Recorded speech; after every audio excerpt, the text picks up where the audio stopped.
Well, good afternoon, members of the committee. We're going to go ahead and get started. I know we had several meetings going on, and people are going to continue to be coming in here in the next few minutes, but I know everyone has a busy afternoon.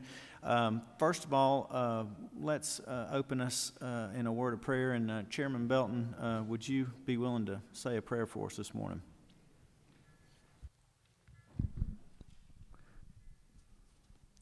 Thank you, Mr. Chairman.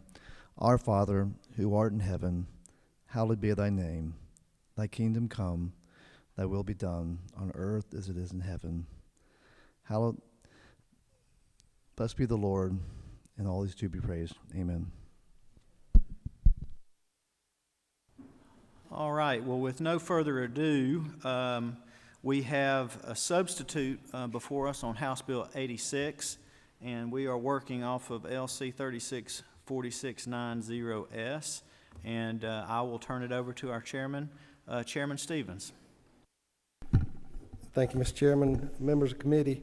This bill you've seen before. It came out overwhelmingly in the subcommittee or in the committee that we had last week. So we've got an issue that we needed to bring back before you, and it changes basically three things. The thing that got the most attention with this bill with sports betting is the tax rate.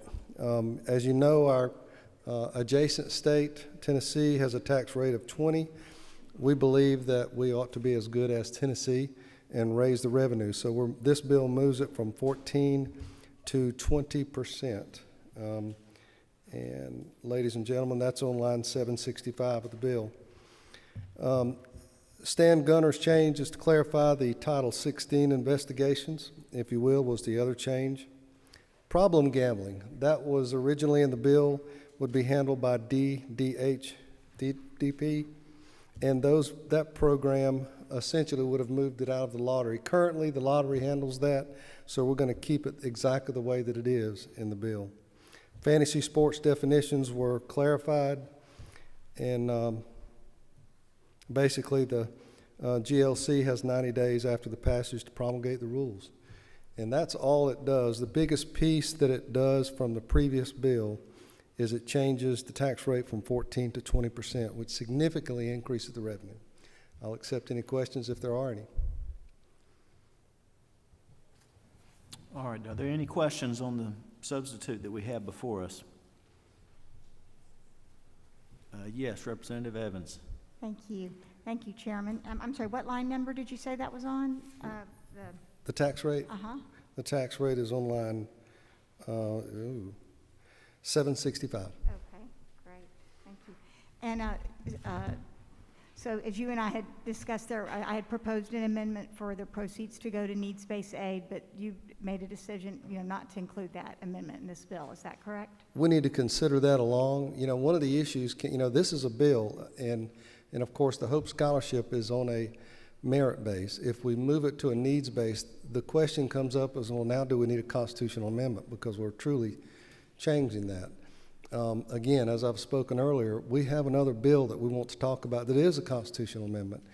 That's going to take about 3 years to get into effect. The vote would come next year by the public, so that would slow the process down, eliminating up to $120 million into our budget for the Hope. So, but I'm totally open to that along the process if we can figure out a way to make it work. Mm-hmm. And then, does the gentleman also yield for one more question? Was there also an amendment for minority-based ownership, license ownership? Yes, and that's in the original language in the Hope Scholarship provision. Let's see, which is 50-27-16, and it specifically has language in there for minority ownership. So rather than going and rewriting the bill, we just decided to use the language that the Hope Scholarship, the lottery already has. Okay, thank you. All right, Representative Bennett, you had a question. I do. Thank you. Thank you, Mr. Chairman. This is a procedural question. I'm not familiar with sports betting. I am familiar with walking into stores and seeing the lottery booths where you can buy a cash card or ticket or whatever. How is this different or similar to the games that already exist? It's an app on your phone. We'll contract with no less than 6 vendors that already do this. There's 2.3 million Georgians that are doing this today, spending $4.8 billion offshore. So this just allows the lottery to add another game to what they already do. No, it's on your phone. It's an app. You Correct. would have to put in your wager or whatever. Correct. And you can only do that with either a bank transfer or a debit card. Credit cards are not allowed. All right, thank you. All right. Representative Mallow. Mr. Chairman, could you give me that subsection again for the minority participation from the lottery? I wanted to write it down, and you went so fast. I'm sorry, it's actually 3. The primary section is 50-27-34. And the other, because it's referenced twice in there, 50-27-16. And then the definition for minority participation is 50-27-3. Representative Dukes, you had a question? Mr. Chairman, I think the legislation is something that we probably will move forward with, but is it not true that the language that was put in there for minority participation was placed in there in 1992? Yes.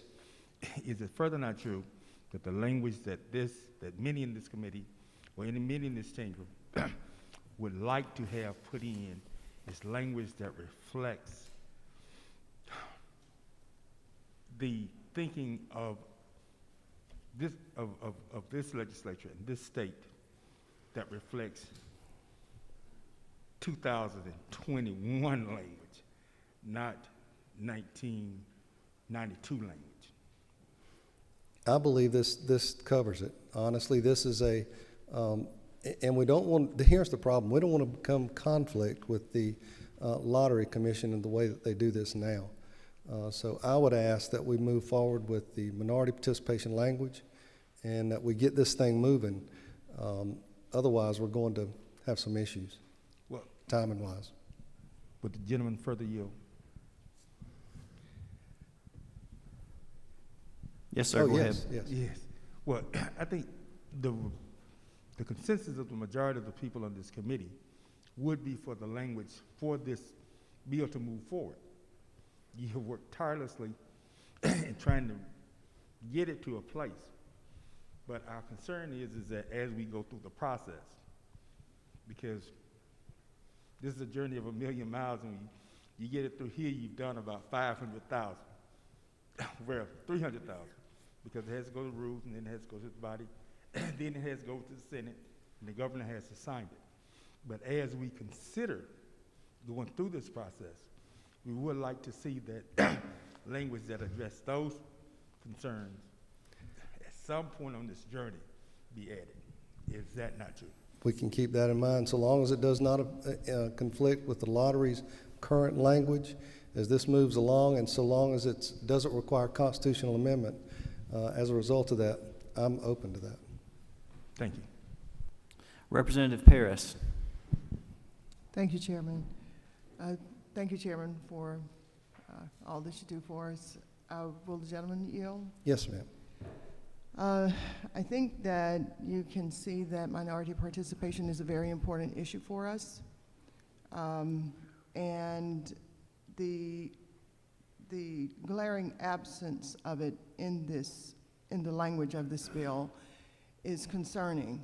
You know, we can reference, 92 language, but right now with the lottery and things that are going on, we're not getting our fair share, and we're participating heavily into the lottery and into gaming and all such as this. So as we go forward, I really would like to reiterate that this isn't beating a dead horse. This horse isn't dead. He's alive, and he's running around, and he's kicking. And we need to know that our communities are going to benefit from, I believe you said $4.8 billion? No, I'm sorry. That's what people in Georgia are currently spending today per year. Right, I We would understand. benefit into the lottery, through the lottery to the student finance would be Right. between, now that we got a different rate, more than 30 million a year, which is a kind of a drop in the bucket when you consider it. Right, so I don't know that we can't reiterate that point enough, that in order for us to support something like this and see the benefit in it, and not just the subtraction from our community, is really important. It's not, I can't just go off of, oh, okay, it's taken care of, it's gonna be all right. Thank you for your work, though. And I only want to reiterate, we do not want to cause conflict with our current lottery law. All right, Representative Pruitt. Thank you, sir. My question, I was glad to see the 14% rise to 20% there. I did not hear, and I'm not sure if you have that, but the gap between that, between the original performance on a 14%, what that would do versus a 20% escalation there, if you have that. It's about 20 additional million. Is it? Okay, gotcha. All right, and then additionally, I've always had a concern about this from the standpoint of those license holders, additionally in the minority concern here, those license holders, is there anything in here that's going to try to contain those dollars they stay in the state of Georgia? And I mean for the license holders. I don't mean from the standpoint of Hope Scholarship. So I just would hate to see that we've got, these businesses located in maybe Nevada or some of these countries, and so we've got a lot of revenue outside of that 20%, that these companies are capturing, and so then we've got money flowing out of the state. Yeah, that's a very good point. Every dime of this is going out of the state. Now, all we want to do in Georgia is just capture some of those dollars that are currently spent. I understand it's going out, yeah, in what we're calling illegal forms. Correct. Now we have a means of capturing that and containing it. And so it'd be nice to see where maybe some headquarters or something for these companies, they had to have something here in the state so that we have some kind of assurance that all this revenue is not leaving the state. Just a point, just a recommendation, that's all. Point taken. Yes, sir. All right, and Representative Evans, you have another question? Yes, thank you. One consideration, for anytime we vote on legislation is what is it, for our community. And I wanted you to know I'm taking this, very seriously. And I just also wanted to say that I understand that you didn't want to consider the needs-based amendment, but it was a strong amendment from Legislative Council, and in their opinion, it did not require a constitutional amendment. And another point I would like to make is 0 to 40 million is a lot of, for a new source of income, is a lot of income, and 40 million out of $1 billion for Hope is 4%. So I'd like to just express my disappointment that this amendment was not considered in this legislation. And again, in response, if we would like to consider just moving on with a constitutional amendment, I'm okay with adding this on, but understand that's 3 years of lost revenue. And Mr. Chairman, with these changes that we've got, I'm ready for, if there be the will of the committee to move forward or to leave this thing alone and vote it down. And I know we've had considerable discussion on this. Chairman Hogan, you had a question? The sports gambling that's going on right now will continue Yes, sir. offshore. So we're not having any impact on them probably at all. That's true. We will compete against them. Right, thank you. All right, and Chairman Belton? Yes, sir. If the appropriate time, I'd like to make a motion. All right, I'd entertain that motion. I could make a motion to do pass. We have a motion for due pass on House Bill 86 LC 364690S. Is there a second?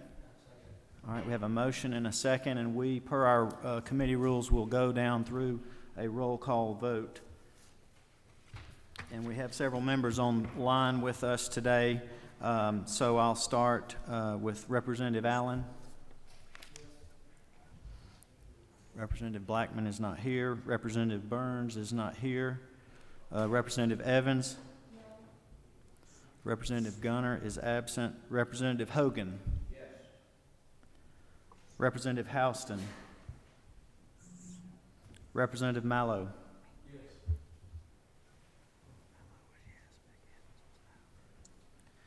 Representative Neal? Representative Parrish? Yes. Representative Robichaux? Yes.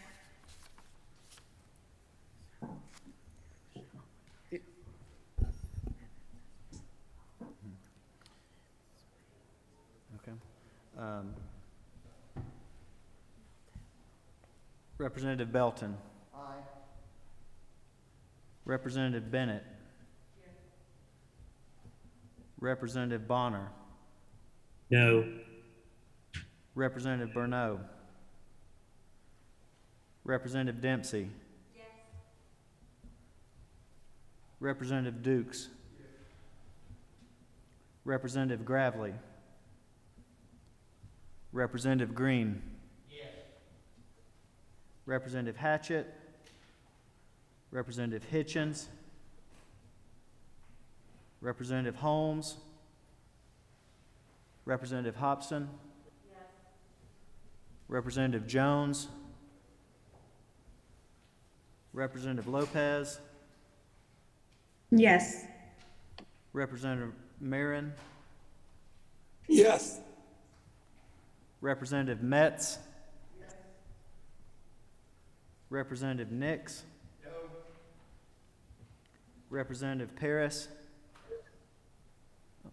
Yes. Representative Pruitt? No. Representative Rhodes? Representative Smith? No. Representative Williams? Representative Yurda? No.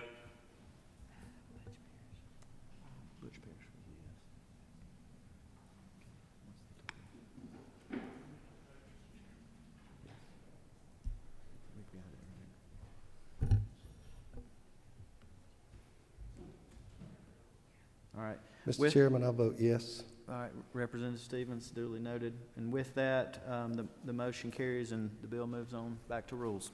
Thank you, and I commit to the committee to continue to work on minority participation. Thank you. We're dismissed.